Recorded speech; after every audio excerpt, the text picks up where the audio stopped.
तो बच्चों, जैसा कि हम पिछले लेक्चर में मोशन इन स्ट्रेट लाइन पढ़ रहे थे और उसमें थोड़ी सी बातें हम लोग समझ चुके थे कि डिस्टेंस और डिस्प्लेसमेंट में डिफरेंस क्या होता है, दोनों में वेक्टर स्केलर का जो डिफरेंस होता है मैग्नीट्यूड वाइज, कौन कम हो सकता है कौन ज़्यादा हो सकता है, ये सब मैंने फिर उसी के सिलसिले में मैंने डिस्टेंस के रिस्पेक्ट में जब टाइम से हम डिफ्रेंशिएट कर देंगे डिस्टेंस को तो स्पीड मिलेगी और डिस्प्लेसमेंट को करेंगे तो वेलोसिटी मिलेगी। मतलब डिस्प्लेसमेंट और डिस्टेंस का जो रिलेशन है एकदम सेम उसी तरह वेलोसिटी और स्पीड और वेलोसिटी का है। वेलोसिटी वेक्टर है, डिस्प्लेसमेंट वेक्टर है, स्पीड स्केलर है, डिस्टेंस स्केलर है। तो इसी तरह से वेक्टर और स्केलर का आपको समझ में आ गया। उसमें मैं एक स्टेप आगे और बढ़ गया था कि एवरेज वेलोसिटी क्या होती है। एवरेज वेलोसिटी या एवरेज स्पीड के बारे में मैंने आपको बताया था। तो किसी भी चीज़ का एवरेज अगर निकालना है तो एवरेज अगर स्पीड की बात करें मतलब स्केलर है तो एवरेज स्पीड के लिए total distance upon total time, उसमें वो सब टाइम आ जाता है जिसमें भले बीच में आप रुके हो कुछ देर के लिए। जैसा कि मेरे लास्ट वीडियो में जो मैं एग्जांपल बताया हूँ कि एक लड़का जाता है स्कूल, कुछ टाइम लगता है स्कूल में, कुछ देर तक 10 मिनट वो रहता है, फिर वहाँ से वापस आता है, तो टोटल टाइम इसमें कंसीडर करते हैं। जितने के बीच में अगर स्पीड निकालना हुआ है एवरेज स्पीड, उस टोटल टाइम को और टोटल डिस्टेंस में टोटल टाइम से डिवाइड कर देते हैं। तो ये मैंने आपको बताया था एवरेज। तो कैसे निकालते हैं, जैसे एवरेज स्पीड की बात करें, स्पीड एवरेज स्पीड, ठीक है। तो एवरेज स्पीड के लिए क्या करते हो, total distance upon total time, ठीक है। ये हो गया एवरेज स्पीड। एवरेज स्पीड मतलब ऐसे v दिखाना हुआ। और एवरेज वेलोसिटी मतलब एक वेक्टर क्वांटिटी है, तो इसको क्या लिखोगे, total displacement upon total time, ठीक है। तो यहाँ पे डिस्प्लेसमेंट हम निकालेंगे क्योंकि वेक्टर के हिसाब से हम निकालेंगे। वेलोसिटी वेक्टर है और स्पीड स्केलर है, तो इधर भी वेक्टर निकालना पड़ेगा। ये डिस्टेंस स्केलर है। मैंने डिस्टेंस और डिस्प्लेसमेंट के बारे में बताया भी था बेटा कि डिस्टेंस जो होता है इस तरह से, मान लो कोई पार्टिकल गया फिर ऐसे गया इस तरह से गया, ठीक है। तो यहाँ से अगर देखें ये डिस्टेंस है, ये टाइम है, तो डिस्टेंस क्या होगा, पहले इतना, ठीक है, इतना गया, फिर यहाँ से फिर इतना वापस आया, इतना, ठीक है, ये फिर इतना गया, ये नेगेटिव वाई एक्सिस में, फिर यहाँ से इतना डाउन हुआ, ठीक है। तो डिस्टेंस की बात अगर हम करें तो डिस्टेंस की बात करेंगे तो देखो इतना गया फिर इतना आया, फिर इतना गया फिर इतना आया। डिस्प्लेसमेंट डिस्टेंस वेक्टर क्वांटिटी नहीं है। अगर ये मान लो ये सपोज दैट 10 है और ये भी सपोज दैट 10 है, तो डिस्टेंस की अगर बात हम करें तो डिस्टेंस कितना हो जाएगा, distance s is equal to क्या हो जाएगा बेटा, देखो 10 ऊपर गया फिर 10 नीचे आया। डिस्टेंस वेक्टर क्वांटिटी नहीं है इसलिए इसमें नेगेटिव पॉजिटिव नहीं होगा, सब ऐड होगा। 10 गया 10 वापस आया फिर 10 नीचे गया, नीचे का मतलब नेगेटिव नहीं लिखोगे, 10 ही लिखोगे, फिर यहाँ से वापस गया फिर ये 10 लिखोगे। तो डिस्टेंस कितना हो गया। और यहाँ से यहाँ तक मान लो ये टाइम कोई बोल देता कि इतना टाइम इसको जो है 5 सेकंड लगा, 5 सेकंड, तो डिस्टेंस क्या हो गया 40 मीटर, ठीक है। और टाइम यहाँ से यहाँ तक, ओरिजिन से चल के यहाँ तक जो इसका पूरा वो हो रहा है, मोशन हो रहा है, उसमें टाइम 5 सेकंड है। और यहीं पे अगर डिस्प्लेसमेंट बोलते हैं, डिस्प्लेसमेंट मतलब वेक्टर क्वांटिटी, तो क्या हो जाएगा 10 प्लस गया ऊपर, ठीक है, फिर क्या हुआ 10 ऊपर गया फिर डिस्प्लेसमेंट, यहाँ पे मतलब एक बार बढ़ता है एक बार घटता है, ठीक है, लेकिन पॉजिटिव ही है, ओके। फिर ये माइनस डिस्प्लेसमेंट हो गया और ये भी माइनस डिस्प्लेसमेंट हो गया, ठीक है, -10। इस तरह से देखो ओरिजिन से चला था और फिर फाइनली ओरिजिन पे ही आ गया, मतलब डिस्प्लेसमेंट क्या हो गया 0। तो कोई बोलता कि एवरेज स्पीड क्या होगी, तो एवरेज स्पीड में क्या लिखोगे 40 डिवाइडेड बाई 5, कितना आ गया 8। और एवरेज वेलोसिटी अगर कोई पूछता है तो नेट डिस्प्लेसमेंट क्या हो गया 0/5 मतलब 0, क्योंकि इसका नेट डिस्प्लेसमेंट क्या हुआ 0 हुआ, नेट डिस्प्लेसमेंट क्या हुआ 0 हुआ, ठीक है। तो इस तरह का, तो ये बेटा आपको एक आइडिया लग गया कि वेलोसिटी क्या होती है, एवरेज स्पीड क्या होती है। अब थोड़ा सा हम एक एग्जांपल आपको बता दें, ये तो आपको बाय डेफिनेशन समझ में आ गया। अब एग्जांपल थोड़ा सा हम आपको बता देते हैं तो और क्लियर हो जाएगा।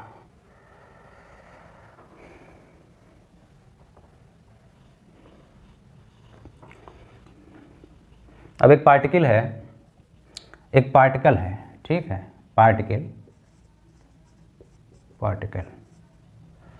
पार्टिकल के बारे में मैंने क्या बोला था, कोई भी सामान पार्टिकल छोटा हो सकता है, बड़ा हो सकता है, एक ट्रक भी पार्टिकल हो सकती है, एक ट्रेन भी पार्टिकल हो सकती है, लेकिन इसका साइज उसके जो मोशन हो रहा है उसके कंपैरिजन में साइज बहुत छोटा होना चाहिए। अब ये नहीं कि एक ट्रेन है आधा किलोमीटर लंबी है और 1 किलोमीटर डिस्टेंस कवर करती है तो उसको पार्टिकल नहीं बोलोगे। एक आधा किलोमीटर लंबी ट्रेन है या 1 किलोमीटर लंबी ट्रेन है, अगर 50 किलोमीटर 100 किलोमीटर जाती है तो उसको पार्टिकल कह सकते हो। तो पार्टिकल है जिसकी बोल रहा है कि first half distance covered bye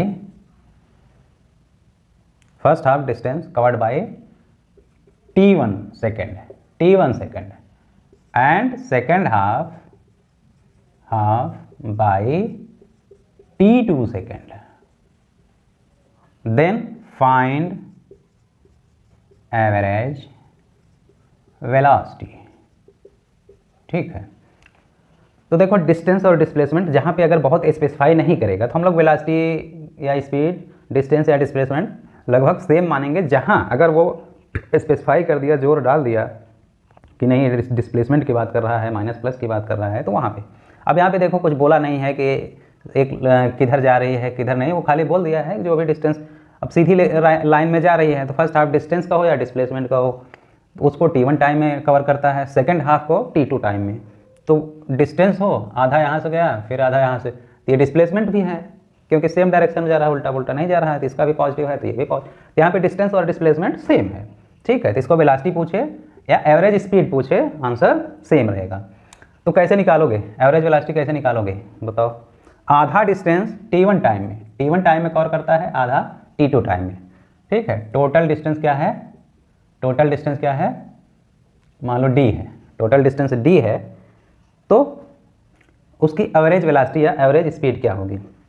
लगाइए, पॉज करिए वीडियो और लगा डालिए।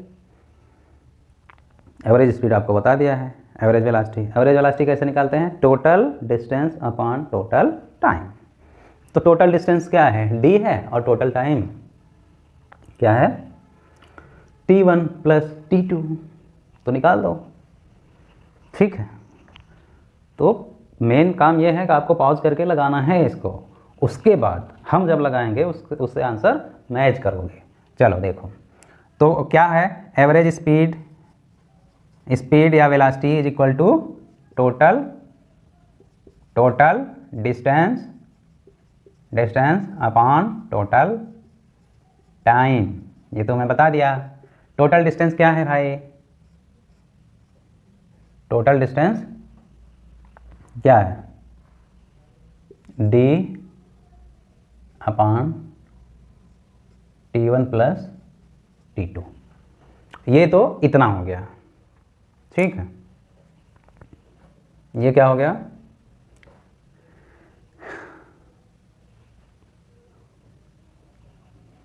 अब ये डिस्टेंस भी दिया है, ये आपका ऐसे सीधा सीधा हो गया। अब इसी में अब हम इसको बोल दें कि first half distance covered bye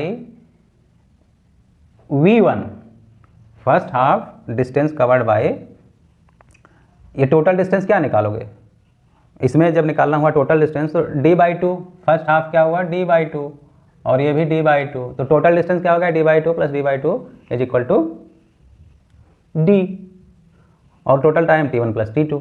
अब इसी क्वेश्चन को मैं क्या कर दे रहा हूं कि first half distance covered by v1, ठीक है, v1 velocity v1 and second half by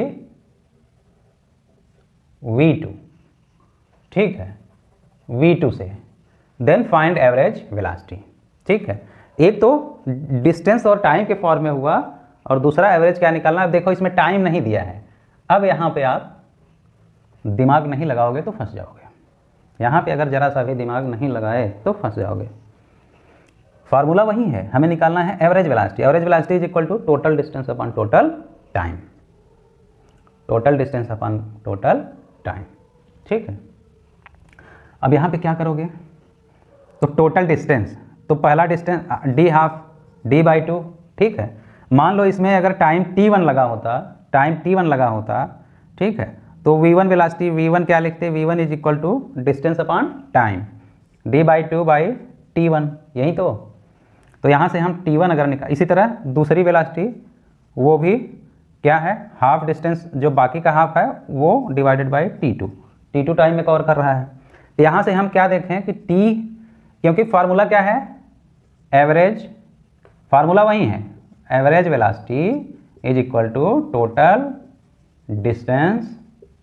distance upon total time. ठीक है, फार्मूला यही है, ये फार्मूला आपका हर जगह लगेगा, लेकिन हमें यहाँ पे टाइम नहीं पता है। टोटल डिस्टेंस तो है लेकिन टाइम नहीं पता है। तो टोटल डिस्टेंस अगर d था तो उसका हाफ जो है t1 टाइम में v1 वेलोसिटी से, तो v1 क्या हुआ, डिस्टेंस अपॉन टाइम, आधा डिस्टेंस डिवाइडेड बाई t। तो यहाँ से हम अगर देखें, तो यहाँ से अगर देखें तो t1 इज इक्वल टू क्या हुआ, तो टोटल टाइम हमें अगर पता चल जाए तो काम बन जाए। तो क्या हुआ, t1 निकालना हुआ तो क्या हो जाएगा, d/2/v1। ठीक है, इसी तरह t2 निकालोगे तो क्या हो जाएगा, d/2/v2। ठीक है, ये हो गया t1 और t2। तो t1 प्लस t2 क्या हो जाएगा, t1 प्लस t2, ये क्या हो जाएगा, total time is equal to t1 plus t2। तो t1 प्लस t2 कर दोगे तो क्या हो जाएगा, d/2/v1 प्लस d/2/v2। ठीक है, d/2 प्लस d/2 तो क्या हो जाएगा, हाफ डी, तो क्या हो जाएगा, d/v1 प्लस v2। ठीक है, d/v1 प्लस v2, सॉरी ये ऐड नहीं होगा, v1 प्लस v2 अलग अलग है ना, तो ये कॉमन हो जाएगा, d/2 कॉमन हो जाएगा, अंदर क्या आया, 1/v1 प्लस 1/v2। ठीक है, d/2 डिवाइड बाई v1 है ये, तो ये कॉमन हो जाएगा, तो अंदर क्या है, 1/d1 plus v1 plus 1/v। ये टोटल टाइम हो गया। ठीक है, तो एवरेज इसमें लिख दो, तो एवरेज वेलोसिटी क्या हो गया, टोटल डिस्टेंस क्या है, d अपॉन टोटल टाइम क्या है बेटा, d/2 into 1/v1 plus 1/v2। और अच्छे से इसको कर लो, क्या हो जाएगा, देखो d से d तो उड़ गया। ठीक है, दो तो ऊपर चला जाएगा, 1/2 है, तो क्या कर सकते हो, यहाँ 2 ऊपर ले लिए, नीचे क्या है, 1/v1 प्लस 1/v2।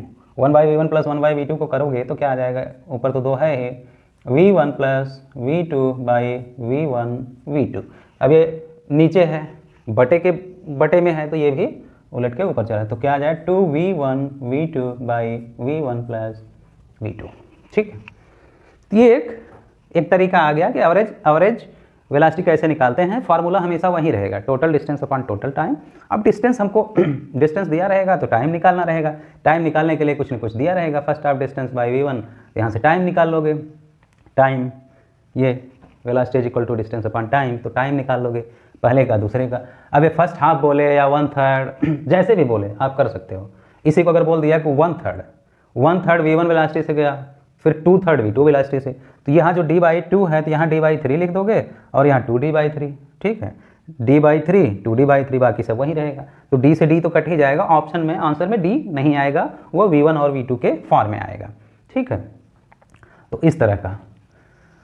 तो इसमें जहाँ डायरेक्ट टाइम नहीं दिया है उसमें थोड़ा सा ये फंसने का डर रहता है, तो उसके लिए क्या करोगे, टाइम निकाल लोगे, वेलोसिटी के फॉर्म में टाइम निकाल लोगे, उसके बाद एवरेज निकाल लोगे। ठीक है, तो एवरेज का इस तरह से आई थिंक आपको समझ में आ गया होगा कि एवरेज कैसे निकालते हैं।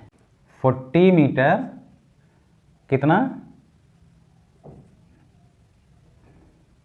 40 मीटर 10 मीटर पर सेकंड की स्पीड से गया, 10 मीटर पर सेकंड की स्पीड से गया, और 60 मीटर जो है 20 मीटर पर सेकंड की स्पीड से गया। ठीक है, तो एवरेज वेलोसिटी क्या होगी? तो क्या करोगे, टोटल डिस्टेंस क्या हो गया 40 + 60, 40 + 60। टोटल टाइम क्या होगा, पहला टाइम कितना लगेगा, डिस्टेंस अपॉन वेलोसिटी, यानी 40/10 ये t1 हुआ, प्लस दूसरा टाइम कितना लगेगा, डिस्टेंस अपॉन वेलोसिटी 60/20। ऊपर का क्या आया रे 100, नीचे क्या आ गया 4 + 3 कितना आ गया 100/7। ठीक है, तो ये इसकी वेलोसिटी हो गई। तो न्यूमेरिकल फॉर्म में पूछे चाहे जैसे पूछे आप लगा सकते हो। एवरेज निकालना हो कैलकुलस में तो क्या करोगे, अगर एज ए फंक्शन दिया है वेलोसिटी, वहाँ पर मैंने बहुत अच्छे से आपको बताया था, वो चीज़ यहाँ पे थोड़ा सा मैं समझा देना चाहता हूँ। एक पार्टिकल की वेलोसिटी है 2t - 4, पार्टिकल की वेलोसिटी क्या है 2t - 4। ठीक है, 2t - 4।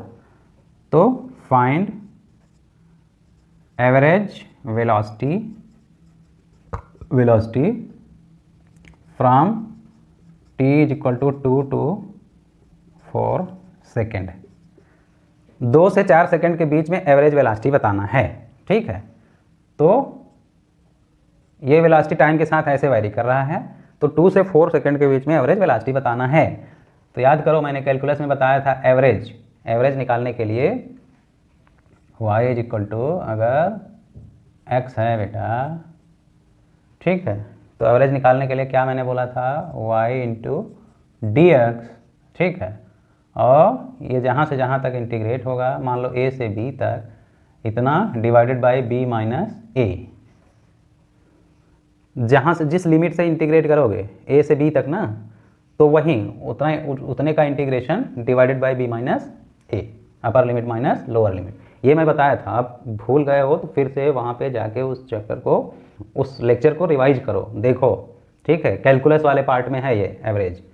तो यहाँ पे डायरेक्ट ये वेलोसिटी निकालना हुआ ऐसे, तो कैसे निकालोगे, दो तरीके हैं। या तो आप क्या करोगे कि टोटल डिस्टेंस निकालोगे upon total time. Total distance, इसके दो तरीके हैं, एक ये वाला।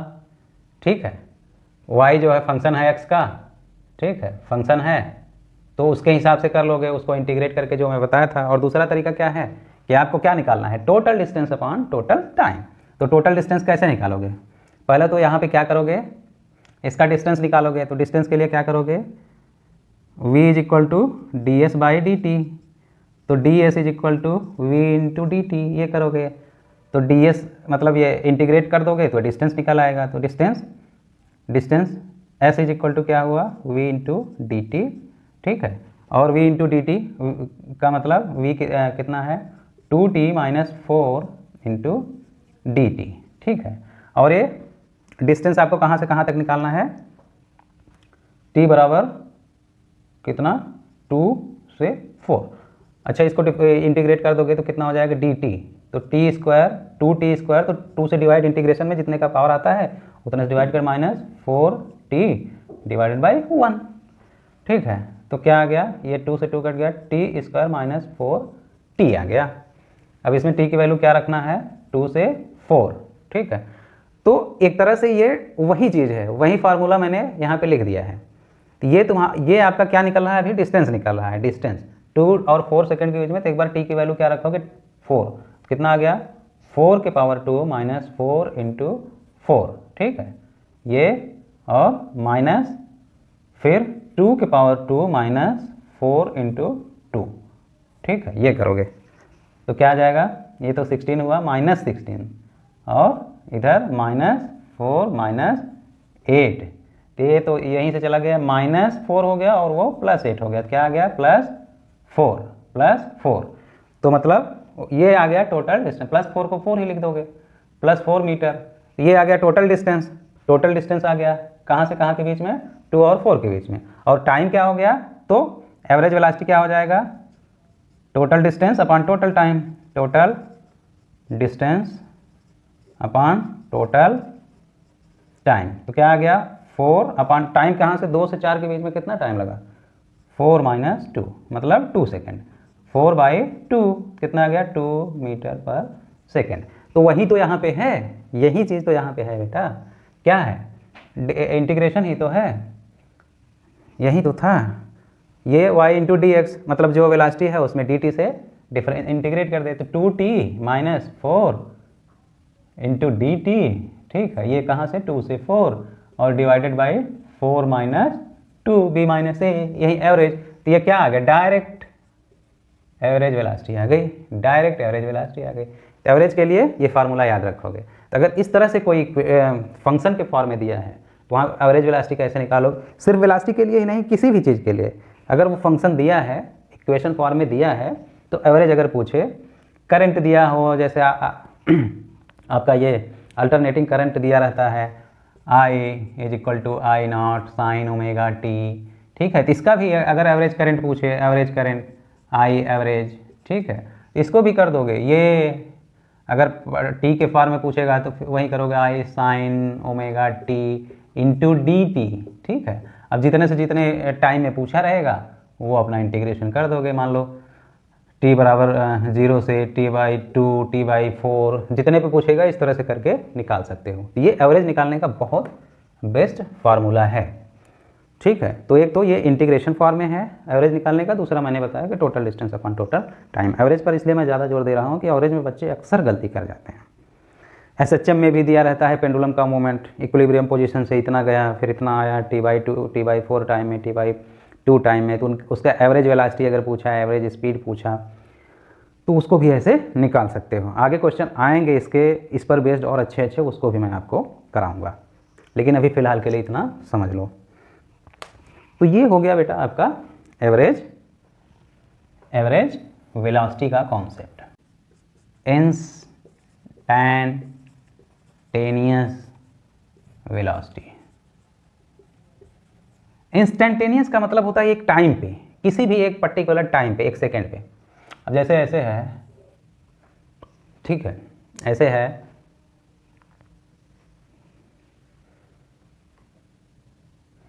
तो ठीक है, इस तरह से ऐसे जा रहा है, मान लो इधर डिस्प्लेसमेंट हुआ इधर टाइम हुआ, ठीक है। तो इंस्टेंटेनियस वेलोसिटी जो dy/dx होगा यानी कि s/t होगा, यानी कि जो उसका tan होगा, जो स्लोप होगा वो वेलोसिटी को रिप्रेजेंट करेगा, ठीक है। तो किसी पॉइंट पे, यहाँ पे तो कांस्टेंट वेलोसिटी है, यहाँ से यहाँ तक वेलोसिटी कांस्टेंट है क्योंकि स्ट्रेट लाइन होता है तो वहाँ पे स्लोप हमेशा tan थीटा नहीं कांस्टेंट होता है। फिर यहाँ पे वेलोसिटी रुक गई है, 0 है, फिर इधर भी वेलोसिटी कांस्टेंट है लेकिन नेगेटिव है। तो किसी पॉइंट पे जहाँ से जहाँ तक, यहाँ से यहाँ तक जो है वेलोसिटी सेम होगी, तो किसी भी पॉइंट पे, तो एक पॉइंट पे, अब ये तो सीधा हो गया, अगर कुछ इस तरह का रहे, ठीक है, अगर यही कर्व ऐसे कुछ होता, ठीक है, तो अब वेलोसिटी कांस्टेंट नहीं है क्योंकि स्लोप जो है हर पॉइंट पे स्लोप अलग अलग आ रहा है, अलग अलग आ रहा है, ठीक है। तो किसी भी एक पॉइंट पे, किसी पॉइंट पे जो वो स्लोप आएगा या जो वेलोसिटी होगी उसे कौन सा वेलोसिटी बोलेंगे, इंस्टेंटेनियस वेलोसिटी। इसमें जो है डिस्प्लेसमेंट टाइम जो ग्राफ दिया रहेगा y इज इक्वल टू, मान लो कुछ दिया है 2t plus 2t square plus t, इस तरह का कुछ है। y क्या, मैं डिस्प्लेसमेंट ही लिखता हूँ, डिस्प्लेसमेंट, ठीक है, या x लिखता हूँ, x मतलब यहाँ हमें डिस्प्लेसमेंट से है। तो कोई पूछे कि t बराबर 2 सेकेंड पर, 2 सेकेंड पर, ये 2 सेकेंड जब दूसरा सेकेंड आया उस टाइम पे इसकी वेलोसिटी क्या होगी, उसे क्या बोलेंगे, इंस्टेंटेनियस वेलोसिटी। तो क्या आ जाएगा, इंस्टेंटेनियस वेलोसिटी आ जाएगी, यानी कि v जो होगा वो क्या होगा, इसे इंस्टेंटेनियस वेलोसिटी बोलेंगे। तो क्या हो जाएगा dx/dt। तो इसको डिफरेंशिएट कर दोगे तो dx/dt करोगे तो क्या हो जाएगा 4t प्लस 1, 4t प्लस 1। अब t बराबर 2 सेकेंड पे, तो t की वैल्यू यहाँ 2 रख दोगे तो 4 इंटू 2 माइनस 1 8 माइनस 1 7 मीटर पर सेकेंड। समझ गए। इंस्टेंटेनियस वेलोसिटी का मतलब एक पर्टिकुलर पॉइंट पे, एक पर्टिकुलर पॉइंट पे उसकी क्या वेलोसिटी है, पर्टिकुलर टाइम पे वो इंस्टेंटेनियस। जबकि एवरेज वेलोसिटी क्या है, एक टाइम गैप में उसका वेलोसिटी बताता है, मतलब यहाँ से यहाँ तक में उसकी एवरेज वेलोसिटी क्या हो। इंस्टेंटेनियस वेलोसिटी एक पॉइंट पे बताता है, ठीक है। तो ये हो गया वेलोसिटी, ओके। हो गया। अब तो स्ट्रेट लाइन में कुछ बचा ही नहीं बेटा। स्ट्रेट लाइन मोशन में एक्सेलरेशन के बिना तो कुछ होगा ही नहीं। मतलब एक्सेलरेशन की बात ना हो तो फिर मज़ा कैसे आएगा। एक्सेलरेशन के बिना मज़ा नहीं आएगा, और एक्सेलरेशन आ गया तो सज़ा भी हो जाएगी। क्योंकि सबकी जो मेन प्रॉब्लम है वो क्या है, एक्सेलरेशन। किसी भी इक्वेशन में, किसी भी उसमें मोशन में जब एक्सेलरेशन आ जाता है तो दिमाग सबका काम करना बंद कर देता है। लेकिन मैं जिस तरह से समझाऊंगा, अगर आप उसको समझ जाओगे तो कोई भी प्रॉब्लम नहीं होगा, एकदम ईजी वे में आप समझ जाओगे। बच्चों, एक्सेलरेशन क्या होता है ये आपको पता है। एक्सेलरेशन इज, जैसे नॉर्मल फार्मूले की तरह देखें तो change in velocity upon time duration.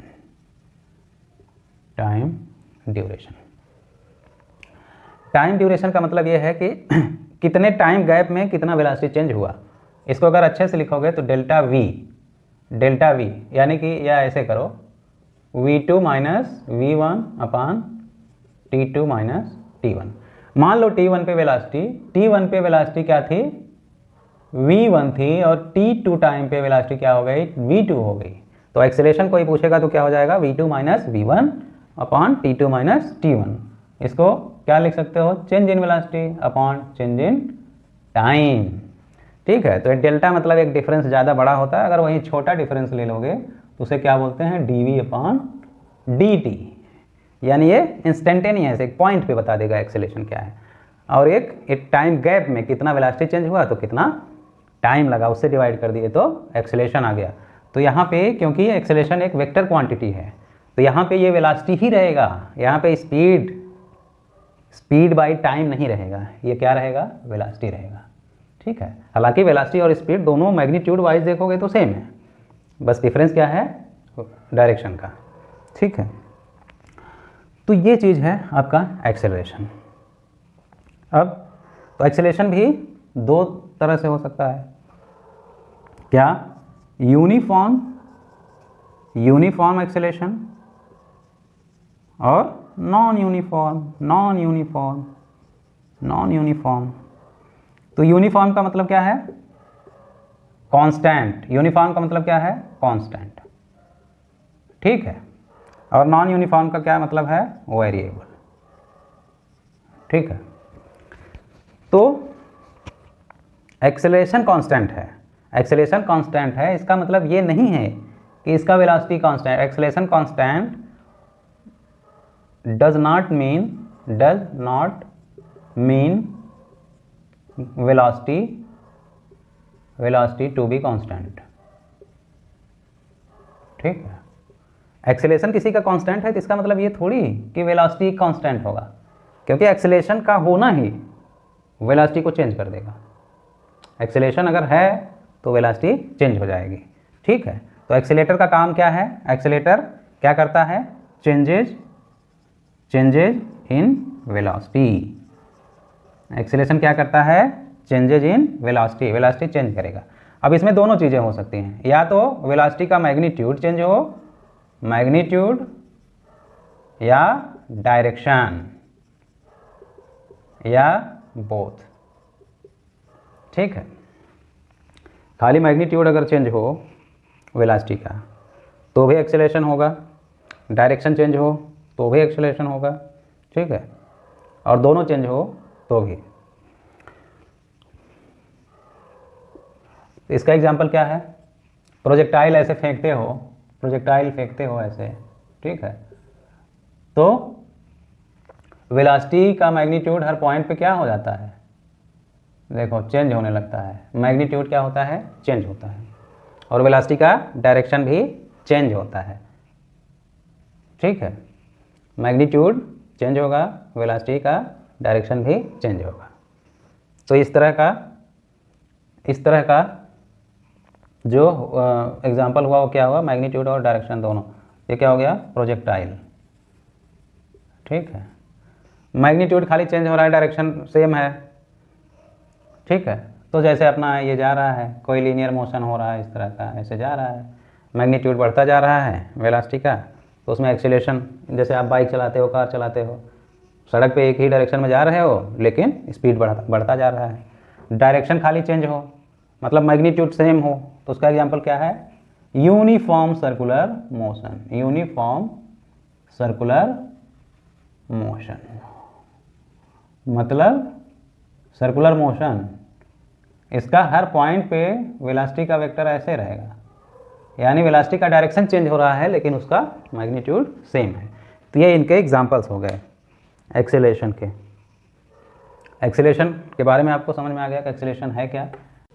Newton's law जब पढ़ोगे तो उसमें है कि एक्सेलरेशन, अगर किसी पर कोई फोर्स लग रहा है, एम मास है, एम मास पर एफ न्यूटन फोर्स लग रहा है, तो एक्सेलरेशन क्या हो जाएगा? F is equal to M A या A is equal to F by M. ठीक है, इस तरह से ए निकलता है। अब कैलकुलस फॉर्म में अगर देखें तो ए क्या हो गया? A is equal to D we by D T. ठीक है, ये क्या हो गया? D we by D T. कोई भी वेलोसिटी का वो दिया है, जैसे कोई बोले कि velocity is equal to 2t² minus t plus 2, तो एक्सेलरेशन कोई पूछे कि find acceleration a at t बराबर 2 सेकेंड। ठीक है, t बराबर 2 सेकेंड, तो t बराबर 2 सेकेंड पे बताना है एक्सेलरेशन, तो क्या करोगे? इसको डिफ्रेंशिएट कर दो। पहले तो a का फार्मूला लिखोगे d we by D t, ये कर दिए 4t माइनस 1 प्लस 0। अब t की वैल्यू क्या रख दो? 2 रख दो। क्या हो गया? 4 इंटू 2 माइनस 1 कितना हो गया? 7 मीटर पर सेकेंड स्क्वायर। तो एक्सेलरेशन हो गया। ठीक है, तो इस तरह से एक्सेलरेशन हो गया। और अगर एक्सेलरेशन दिया है तो वेलोसिटी निकालना हुआ तो क्या करोगे? वेलोसिटी क्या हो जाएगा? a इंटू डी टी, इसको इंटीग्रेट कर दोगे तो वो क्या आ जाएगा? वेलोसिटी निकल जाएगा। और वेलोसिटी दिया है तो डिस्टेंस निकालना हुआ या डिस्प्लेसमेंट, तो क्या करोगे? v इंटू डी टी, ये कर दोगे। ठीक है, तो देखो वेलोसिटी, एक्सेलरेशन दिया है तो वेलोसिटी निकालोगे। इंटीग्रेशन क्या बताता है? एरिया। इंटीग्रेशन क्या बताता है? एरिया। ठीक है, यानी एक्सेलरेशन टाइम का ग्राफ हो, एक्सेलरेशन और टाइम का ग्राफ हो तो उसको उसका एरिया जो होगा कर्व से, वहाँ पे वेलोसिटी निकाल लोगे। और वेलोसिटी और टाइम ग्राफ है तो उसके एरिया को, एरिया का मतलब उसका इंटीग्रेशन, उसका एरिया जो होगा उससे डिस्टेंस निकलेगा। अब आपको ग्राफ पे ले चलता हूँ। ग्राफ इसीलिए मैंने पहले से आपको समझा दिया था कि ग्राफ में स्लोप क्या है, एरिया क्या है, उसके बारे में आपको बहुत अच्छे से बता दिया है। अब यार 3 तरह के ग्राफ अगर हम देखें, एक डिस्प्लेसमेंट टाइम, दूसरा वेलोसिटी टाइम, ठीक है, और तीसरा एक्सेलरेशन और टाइम। हालांकि एक्सेलरेशन और टाइम का ग्राफ इस पे क्वेश्चन नहीं आते हैं, पूछे नहीं गए हैं, लेकिन आ सकता है, एक पॉसिबिलिटी है, इसलिए मैं ये भी आपको समझा के रखता हूँ। अब बेटा अगर कोई भी डिस्प्लेसमेंट और टाइम का ग्राफ है तो उनका जो ये होगा स्लोप होगा, स्लोप जो ग्राफ जाएगा स्लोप होगा जो, तो यहाँ पे स्लोप क्या होगा? tan थीटा जो होगा क्या होगा? ds by D T. और ds बाई डी टी को क्या बोलते हैं? वेलोसिटी। क्या बोलते हैं रे? वेलोसिटी। तो ये क्या आ जाएगा? वेलोसिटी। वेलोसिटी यहाँ पे क्या हो गया? उसका स्लोप। वेलोसिटी क्या हो गया? स्लोप। ठीक है, इसका वेलोसिटी और टाइम ग्राफ है तो यहाँ पे क्या हो गया? स्लोप। स्लोप क्या हो गया? मतलब tan थीटा क्या हो जाएगा? D we by D t. ये क्या हो जाएगा? एक्सेलरेशन। यहाँ पे स्लोप क्या होगा? एक्सेलरेशन। बहुत सिंपल चीज़ है, बस आपको समझने की देरी है। इसमें स्लोप का तो कोई चक्कर है नहीं, क्योंकि D A by D T कोई चीज़ नहीं होती। अब देखो यहाँ पे जैसे इस तरह से एस टी ग्राफ दिया है, इसमें एक ग्राफ ऐसे है, एक ग्राफ ऐसे, ये सब मैं पहले बता चुका, ए बी सी। तो 3 पार्टिकल हैं, तीनों का कोई पूछे वेलोसिटी किसका ज़्यादा है, तो देखो इसका ये थीटा है, थीटा ए, ये थीटा बी, ये थीटा सी, कौन बड़ा है? सी ज़्यादा है, फिर बी है, फिर ए है, मतलब ये वेलोसिटी ज़्यादा होगी, फिर ये जिसका स्लोप ज़्यादा होगा उसकी वेलोसिटी ज़्यादा होगी। मतलब ये देख के ही आप बता सकते हो कि किसकी वेलोसिटी ज़्यादा है। इसी तरह इसमें भी इस तरह से दिया है ए बी सी, ठीक है। तो यहाँ पे स्लोप क्या बताएगा, एक्सेलरेशन बताएगा। तो आप बता सकते हो कि सी का एक्सेलरेशन ज़्यादा है, फिर बी का है, फिर ए का है, ठीक है, ये एक्सेलरेशन बताएगा। ये तो स्लोप की बात हो गई। अब क्या करें, अब यही चीज़ तो स्लोप से, यानी डिस्प्लेसमेंट और टाइम ग्राफ है तो उसका स्लोप जो होगा कर्व का वो वेलोसिटी बता देगा। अभी मैं इसको रब कर रहा हूँ। अब दूसरी चीज़ इसमें देखो ग्राफ में जो इम्पोर्टेंट है, दूसरी चीज़ जो इम्पोर्टेंट है,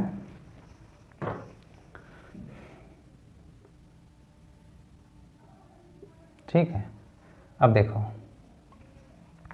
मान लो इसमें तो नहीं, इसमें ऐसे है ग्राफ, ठीक है, वेलोसिटी टाइम ग्राफ है, वेलोसिटी टाइम ग्राफ है।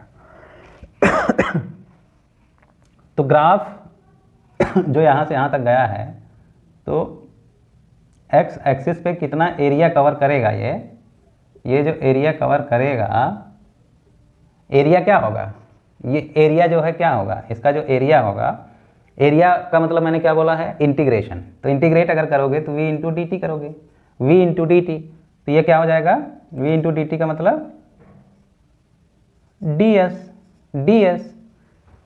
या dx बोलो, ठीक है। तो ये क्या हो गया, इसको इंटीग्रेट कर दिए अगर तो क्या हो जाएगा, s is equal to v into d T, ठीक है, v इंटू डी टी। तो ये क्या हो गया, इंटीग्रेशन, यानी कि v वेलोसिटी टाइम ग्राफ है तो उनका जो ग्राफ, जो कर्व होगा, ग्राफ होगा एक्स एक्सिस के साथ या टाइम वाले एक्सिस के साथ। टाइम उलट भी सकते हैं, कभी कभी मान लो इधर वेलोसिटी दिखा दिया, इधर टाइम लिख दिए, और आप पहली नज़र में देखोगे तो इधर वेलोसिटी की जगह पे उधर एरिया निकाल के बैठ जाओगे, जो कि आंसर गलत हो जाएगा। तो टाइम वाले एक्सिस के साथ, यानी एक्स एक्सिस के साथ कितना एरिया बनाता है वो क्या हो जाएगी, ये इतना क्या हो गया, ये क्या हो गया, we T area covered by curve, ठीक है। वीटी ग्राफ का एरिया जो होगा वही उसकी वेलोसिटी होगी। तो यहाँ से ये क्या निकल जाएगा, ये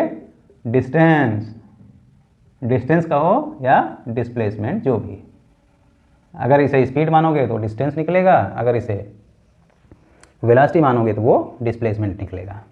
तो एरिया बहुत इंपॉर्टेंट है, एरिया जो कवर हो रहा है वो क्या निकाल रहा है, डिस्टेंस या डिस्प्लेसमेंट वीटी का।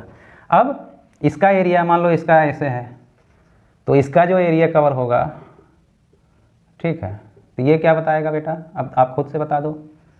एक्सेलरेशन टाइम ग्राफ का कोई एरिया है कर्व, उसका एरिया क्या बताएगा, क्या होता है यहाँ, v इज इक्वल टू, देखो a is equal to D we by D T, ठीक है। तो d v is equal to a into d t, इसको इंटीग्रेट कर दोगे दोनों साइड तो क्या आ जाएगा, v आ जाएगा, तो a इंटू डी टी, ठीक है। तो ये क्या बताएगा, ये वेलोसिटी, ये क्या बताएगा, वेलोसिटी, ठीक है। यानी एटी ग्राफ का एरिया निकालोगे तो वेलोसिटी आएगा, वीटी ग्राफ का एरिया निकालोगे तो डिस्टेंस आएगा, डिस्टेंस और टाइम का स्लोप निकालोगे तो वेलोसिटी आएगा, वेलोसिटी और टाइम वाले ग्राफ का स्लोप निकालोगे तो एक्सेलरेशन आएगा, है एकदम सिंपल। स्लोप निकालोगे डिस्टेंस और टाइम का तो वेलोसिटी और टाइम का निकालोगे तो एक्सेलरेशन, और एरिया निकालोगे, अब उल्टा चल रहे हो तो वो डिफ्रेंशिएट कर रहे थे स्लोप में, और अब इंटीग्रेट करोगे तो ए और टी का ग्राफ है, इंटीग्रेट किए तो वेलोसिटी मिला, वी और टी का ग्राफ है, इंटीग्रेट किए तो डिस्टेंस मिला, मतलब इनका एरिया डिस्टेंस बताएगा, ठीक, एकदम सिंपल, एकदम सिंपल। अब थोड़ी सी चर्चा कर लें हम कि ग्राफ पे, ग्राफ इतना मैं आपको समझा दिया, इससे इतना अगर आप समझ गए तो फिर इसमें कुछ है नहीं। ग्राफ में तीनों तरह के ग्राफ होते हैं, एक डिस्टेंस और टाइम का, एक वेलोसिटी टाइम का, एक एक्सेलरेशन टाइम का। अब बेटा एक्सेलरेशन टाइम का, चलो पहले हम डिस्टेंस और टाइम ग्राफ देखते हैं, डिस्टेंस और टाइम का ग्राफ, ठीक है, एस और टी का ग्राफ क्या क्या हो सकता है। देखो ऐसे है, इधर टाइम है, इधर डिस्प्लेसमेंट है, ठीक। तो डिस्प्लेसमेंट और टाइम का, मान लो ऐसे ग्राफ है, ऐसे, फिर ऐसे, ठीक है, फिर ऐसे, मान लो नीचे चला गया इस तरह से। तो इससे क्या पता चलता है, इससे क्या पता चलता है? इसका मतलब यह है कि पहले t बराबर 0 पर ये पार्टिकल 0 पे था, फिर t बराबर मान लो इधर किसी टाइम पे ये कहाँ पे आ गया, यहाँ पे, ठीक है। तो ये जो इसका स्लोप बताएगा वो क्या बता देगा, वेलोसिटी। यानी कि और ये स्ट्रेट लाइन है तो यानी कि थीटा सेम है तो स्ट्रेट लाइन का स्लोप कांस्टेंट होता है। यानी यहाँ से यहाँ तक ये जो एक यूनिफॉर्म वेलोसिटी से गया है, ठीक है। और यहाँ से यहाँ तक देखो, अब यहाँ से यहाँ तक, यहाँ से यहाँ तक इसका डिस्टेंस बदल रहा है क्या? देखो टाइम यहाँ से यहाँ तक ये मान लो 5 सेकंड था, फिर यहाँ 10 सेकंड, 5 सेकंड पे भी इतना ही डिस्टेंस था इसका, इतने डिस्टेंस पे था, और 10 सेकंड पर भी इतने ही डिस्टेंस पे है। तो ये ग्राफ क्या बताएगा, रेस्ट, मतलब इसमें डिस्टेंस चेंज नहीं हुआ। तो ये क्या हुआ रुका हुआ है, रेस्ट है। 5 सेकंड ले रहा है लेकिन रुका हुआ है। अब यहाँ से देखो, यहाँ से यहाँ ये इधर जो आ रहा है, अब इतना डिस्टेंस, ये जो डिस्टेंस था 10 सेकंड, यहाँ मान लो 15 सेकंड है, तो अगले 5 सेकंड में वो कहाँ पहुँच गया, यहाँ पे ये भी बता देंगे। तो अगले 5 सेकंड पे कहाँ पहुँच गया, फिर 0 डिस्टेंस पे आ गया। यानी कि अभी ये जो स्ट्रेट लाइन है तो ये भी एक स्लोप हुआ, ये भी, लेकिन कोई भी स्लोप अगर 90 से, ये 90 होता है ना, 90 से ज़्यादा हुआ तो क्या हो जाएगा, निगेटिव हो जाएगा। यानी कि ये भी वेलोसिटी बताएगा, ये यूनिफॉर्म और पॉजिटिव वेलोसिटी, ये समझ लो आप। इधर क्या है, रेस्ट, मतलब v0 है, और इधर क्या है सीधी लाइन है तो वेलोसिटी तो यूनिफॉर्म होगी, uniform velocity, uniform velocity, uniform velocity मतलब कांस्टेंट वेलोसिटी, कांस्टेंट वेलोसिटी, लेकिन कैसी होगी, निगेटिव होगी। निगेटिव का मतलब पहले जिधर जा रही थी अभी उसके अपोजिट साइड में चलेगी, अभी उसके अपोजिट साइड में जा रही है। तभी तो पहले हम यहाँ से गए वहाँ तक, फिर इतना डिस्प्लेसमेंट हो गया, फिर डिस्प्लेसमेंट देखो 0 हो जा रहा है, तो यानी वहाँ से हम फिर वापस आ रहे हैं। तो पहले जो वेलोसिटी का डायरेक्शन था वो पॉजिटिव था, तो दूसरी बार क्या होगा, निगेटिव होगा, निगेटिव डायरेक्शन होगा, ठीक है, निगेटिव डायरेक्शन होगा, मतलब उल्टा होगा। अब ये जैसे अगर यही लाइन हम आगे तक खींच दें, ये लाइन ऐसे आगे तक खींच दें, तो इसके नीचे भी ये वेलोसिटी देखो, अब ये मतलब यहाँ से गया था वहाँ तक गया था, फिर वहाँ से वापस हुआ यहाँ आ गया, जहाँ से स्टार्ट हुआ था वहाँ आ गया, लेकिन यहीं रुका नहीं, ये और भी पीछे चला जा रहा है, इधर पीछे मतलब निगेटिव डायरेक्शन में ही और जाता जा रहा है। तो जो भी सीधी लाइन होगी उसकी वेलोसिटी जो होगी, कोई भी स्ट्रेट लाइन कितना भी लंबा खींच दो, अब यहाँ पे अगर वेलोसिटी जो भी है तो वही वेलोसिटी यहाँ पे भी है, वही यहाँ पे, क्योंकि जो कर्व है उसका स्लोप तो सेम है हर पॉइंट पे, यानी कि ये निगेटिव वेलोसिटी में ही चलती जा रही है। तो डिस्प्लेसमेंट टाइम ग्राफ से आप क्या बता सकते हो, वेलोसिटी बता सकते हो, यानी उसका पोजीशन चेंज हो रहा है समय के साथ कि नहीं हो रहा है, और पोजीशन यूनिफॉर्मली चेंज हो रहा है, मतलब स्लोप अगर कांस्टेंट है तो यूनिफॉर्म वेलोसिटी हुई, अगर पोजीशन चेंज नहीं हो रहा है तो इसका मतलब रेस्ट पे है और पोजीशन, ठीक है। तो इस तरह का एक तो ये हो गया सीधा सीधा, तो क्वेश्चन जो आएंगे इसी पर आएंगे, या बहुत वो करेगा तो फिर ये कर देगा, ये मान लो डिस्प्लेसमेंट ये टाइम ऐसे बोल दिया, तो इस तरह का कर्व बना दिया, इस तरह का कर्व, इसका इक्वेशन क्या होता है बेटा, मैंने आपको बताया है। ग्राफ जब मैं आपको डिटेल में पढ़ा रहा था तो वहाँ पे हर टाइप का मैंने कर्व बताया था, parabola, symmetric, asymmetric, hyperbola, ellipse और वो सारी चीज़ें, तो वो सब भी आपको देखना रहेगा। लेकिन इतना देख के आप बता सकते हो कि यहाँ पे वेलोसिटी यूनिफॉर्म है कि नॉन यूनिफॉर्म है, वेलोसिटी कांस्टेंट है कि बदल रही है, अगर बदल रही है तो घट रही है कि बढ़ रही है, बता सकते हो क्या, बता सकते हो। क्योंकि यहाँ पे अगर देखें इस पॉइंट पे तो मान लो स्लोप ऐसे रहा होगा, ऐसे, इस पॉइंट पे देखो तो स्लोप कैसे है, ऐसे, ठीक है, इस पॉइंट पे देखोगे तो स्लोप ऐसे, तो पहले थीटा ये था, फिर थीटा ये हुआ, फिर ये हुआ, तो स्लोप बढ़ रहा है कि घट रहा है, स्लोप बढ़ रहा है। इसका मतलब वेलोसिटी बढ़ रही है, तो टाइम के साथ वेलोसिटी यहाँ बढ़ रही है, तो ये यूनिफॉर्म वेलोसिटी नहीं हुआ। ये कैसी वेलोसिटी हुई? Non uniform. और पॉजिटिव है, वेलोसिटी बढ़ रहा है। अगर 1 है, यहाँ पे 2 है, यहाँ पे 3 है, तो v3 is more than v2 is more than v1, velocity बढ़ रही है। इसमें क्या होगा बेटा? एस और टी ग्राफ है। इसमें क्या होगा? पहले देखो स्लोप ये है, फिर देखो ये है, फिर देखो ये है, फिर देखो ये है, सबको मिलाओगे तो थीटा, पहले देखो थीटा ज़्यादा था, फिर इसका और कम, इसका और कम, इसका और कम, तो यहाँ पे क्या हुआ? वेलोसिटी घट रही है, वेलोसिटी घट रही है, यानी कि निगेटिव वेलोसिटी। कैसी वेलोसिटी है? निगेटिव वेलोसिटी है। वेलोसिटी निगेटिव नहीं है, मतलब वेलोसिटी घट रही है। यहाँ पे वेलोसिटी बढ़ रही है टाइम के साथ, वहाँ पे वेलोसिटी घट रही है। ठीक है, निगेटिव पॉजिटिव वेलोसिटी यहाँ पे नहीं बोल सकते, क्योंकि निगेटिव वेलोसिटी के लिए निगेटिव डिस्प्लेसमेंट होना चाहिए, निगेटिव डायरेक्शन में। ठीक है, ये हो गया। तो ये ग्राफ देख के आप बता सकते हो कि घट रही है कि बढ़ रही है। यूनिफॉर्म तो नहीं है, यूनिफॉर्म के लिए क्या होना चाहिए? Straight line. और मान लो यहीं ऐसे कह देखो, एस और टी, अब ऐसे जा रहा है ग्राफ, तो क्या होगा? पहले देखो वेलोसिटी यहाँ पे क्या है? ये स्लोप 90 से ज़्यादा है, ये थीटा, ये 90 हुआ, ये थीटा 90 से ज़्यादा है। 90 से ज़्यादा का मतलब निगेटिव स्लोप होगा, और निगेटिव स्लोप होगा, लाइन सीधी है तो वेलोसिटी तो कांस्टेंट होगी, उसमें कोई डाउट नहीं है। लेकिन किस तरह का वेलोसिटी होगा? वो निगेटिव वेलोसिटी होगी। कैसी वेलोसिटी होगी? Negative velocity. ठीक है, निगेटिव वेलोसिटी। तो स्लोप तो डिस्टेंस और टाइम का ग्राफ है, उसमें एरिया नहीं पूछेगा आपको, क्योंकि डिस्टेंस और टाइम को मल्टीप्लाई करने से कोई ऐसी चीज़ मिलने वाली नहीं है, उसको इंटीग्रेट करने से कुछ मिलने वाला नहीं है। तो डिस्टेंस और टाइम ग्राफ रहेगा, तो हमेशा क्या इंपॉर्टेंट है यहाँ पे? स्लोप, स्लोप एंड वेलोसिटी, उसमें यही पूछेगा, या तो स्लोप और वेलोसिटी। स्लोप को ही तो वेलोसिटी बोलेंगे ना। तो डिस्टेंस और टाइम ग्राफ रहेगा जहाँ भी, तो वहाँ पे खाली एक ही चीज़ पूछेगा। क्या पूछेगा? वेलोसिटी के बारे में पूछेगा। वेलोसिटी के बारे में पूछे या स्लोप के बारे में, दोनों चीज़ सेम है। ठीक है, ये तो एसटी ग्राफ हो गया। एसटी ग्राफ है तो इसका एग्जांपल, मान लो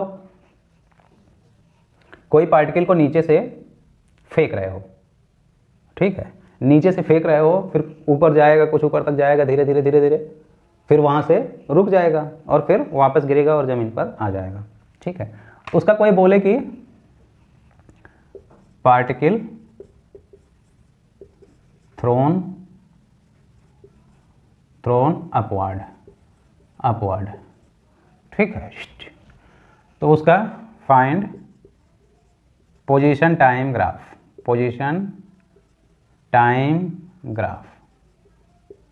फाइंड क्या? ड्रा करेगा, ड्रा। ये सब क्वेश्चन हैं, ये सब क्वेश्चन पूछे हुए हैं। तो अब आपको बताना है कि उसका ग्राफ कैसा होगा। अब आपको बताना है कि उसका ग्राफ कैसा होगा। ये इधर पोजीशन, इधर टाइम, डिस्टेंस और टाइम का ग्राफ बताना है। पार्टिकल को नीचे से फेंक रहे हैं, एकदम ऊपर तक गया, जाते जाते धीमा होता जाएगा, धीरे धीरे धीरे धीरे, एक टाइम पे रुक जाएगा और फिर वापस आएगा। वापस आते समय फिर बढ़ेगा बढ़ेगा बढ़ेगा। ठीक है, तो ये मैं क्या पूछा हूँ? ये क्या पूछा हूँ? पोजीशन टाइम, पोजीशन क्या? डिस्टेंस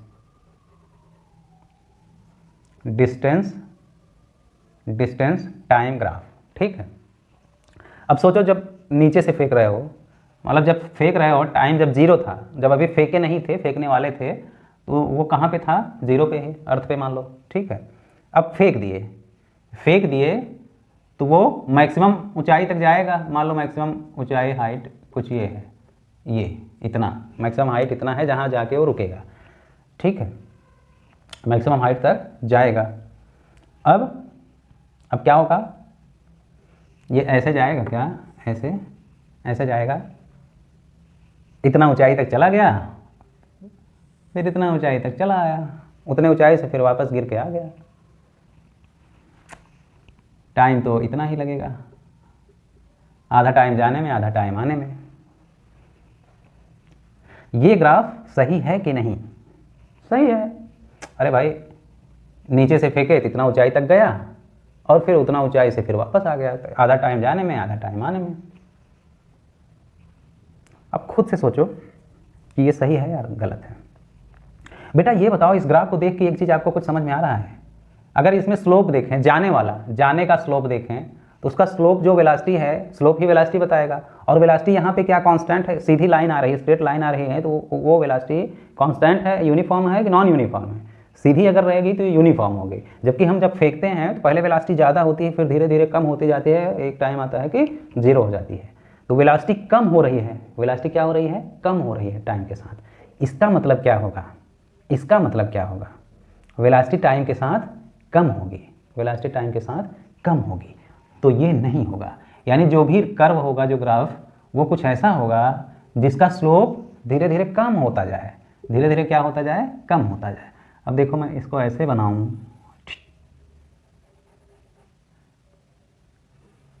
ये क्या रे, टेढ़ा क्यों हो जा रहा है भाई? ठीक, अब बताओ, अब इस ग्राफ को देख के क्या समझ में आ रहा है? ग्राफ को देख के एक चीज़ तो समझ में आ रहा है कि वेलोसिटी टाइम के साथ कम हो रहा है कि ज़्यादा हो रहा है? पहले इतना बताओ, इतना इसको हम ख़त्म कर देते हैं। स्लोप क्या है? देखो पहले स्लोप ऐसे था, ऐसे ऐसे, ठीक है, ये देखो ये थीटा। अब स्लोप ऐसे हो जा रहा है, ऐसे, ये थीटा और कम हुआ, और स्लोप कम हो रहा है। तो टाइम के साथ साथ स्लोप क्या हो रहा है? कम हो रहा है। इसका मतलब वेलोसिटी कम हो रही है। यहाँ पे स्लोप क्या हो गया? जब लाइन पैरेलल आ गई तो ये और इसके बीच में एंगल क्या हो गया? 0। दो पैरेलल लाइन है, उनके बीच में कोई एंगल तो है ही नहीं, तो वहाँ पे 0 हो गया। तो 0 एंगल है, तो tan 0 क्या है? यानी स्लोप क्या है? 0। तो यहाँ पे वेलोसिटी क्या हो गई? 0। ठीक है, वहाँ पे वेलोसिटी क्या हो गई? 0।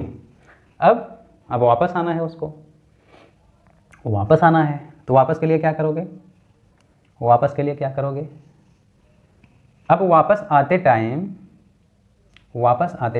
क्या होगा? वेलोसिटी बढ़ेगी। वापस आते टाइम क्या होगी? वेलोसिटी बढ़ेगी। लेकिन डायरेक्शन क्या होगा उसका? डायरेक्शन क्या होगा उसका? निगेटिव। ठीक है, तो अभी क्या होगा यहाँ से?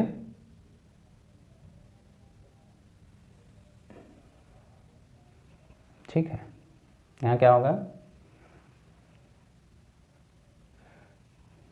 ठीक, स्लोप जो है निगेटिव डायरेक्शन में बढ़ रहा है। अभी देखो, अभी क्या हुआ? अब जो है यहाँ से फिर जब आगे बढ़ेगा तो इसकी वेलोसिटी, इसका स्लोप जो है, देखो पहले ये था, फिर ये, तो स्लोप बढ़ रहा है, लेकिन कौन से डायरेक्शन में? निगेटिव डायरेक्शन में। ऊपर तक गया, अब वहाँ से फिर वापस लौटेगा तो पहले धीरे धीरे तेज़ी से आएगा। ठीक है, तो धीरे धीरे पहले स्लोप देखो लगभग 0 है, फिर थोड़ा हुआ, फिर और बढ़ा, लेकिन ये सब 90 से क्या है? 90 से ज़्यादा है, 90 के इधर है, तो स्लोप कैसा होगा? निगेटिव होगा। तो वेलोसिटी क्या हुआ? तो कोई भी चीज़ जैसे हम फेंक रहे हैं तो उसका पोजीशन और टाइम ग्राफ ऐसे होगा। ठीक है, तो आई थिंक पोजीशन और टाइम ग्राफ में इससे ज़्यादा और नहीं कुछ कोई पूछेगा। ओके,